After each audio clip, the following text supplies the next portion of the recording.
अब देखते हैं हम फिबोनाची सीरीज को। सो फिबोनाची सीरीज में बेसिकली स्टार्टिंग की दो टर्म्स आर्बिट्ररी होती है। ए जो होता है हमारा जीरो होता है और बी जो होता है हमारा वन होता है। सो आफ्टरवर्ड्स उसके बाद के हर एक नंबर जो होते हैं वो प्रीवियस दो टर्म्स के सम के इक्वल आते हैं। So for example C is equal to A plus B. So starting के लिए मैं मेन फंक्शन लिखूंगा। मेन फंक्शन के अंदर मुझे एक वैल्यू चाहिए for the number of terms, so integer dot parse int. और इस मेथड के अंदर मैं io डॉट रीड एल को कॉल करूंगा, जहाँ पे मैं एक मैसेज देकर एंटर करूंगा। So enter the number of terms. So this is done. Now अब मुझे बस एक काम करना है कि फिबोनाची सीरीज को प्रिंट करने वाला एक फंक्शन कॉल करना है। सो मैं इस फंक्शन को नाम दे सकता हूँ प्रिंट फिबोनाची। एंड इसमें क्योंकि हमको नंबर ऑफ टर्म्स को पास करना पड़ेगा, सो n पास कर रहा हूँ। Now I need to create this function.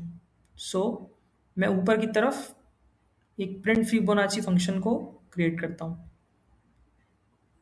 Now int a is equal to 0, b equal to 1, and in this for loop I'll just go ahead with I equal to 0, I is less than n, and I plus plus.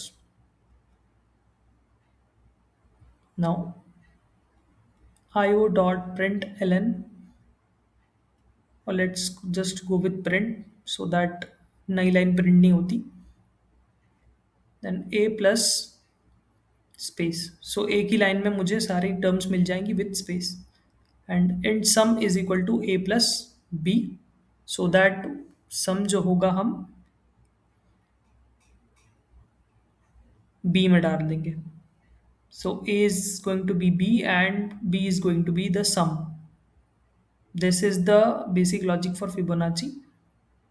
Now let's just go ahead and try to run this.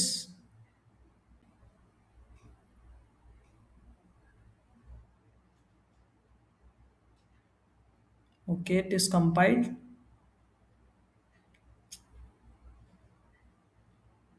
And as you can see, we are getting the Fibonacci series.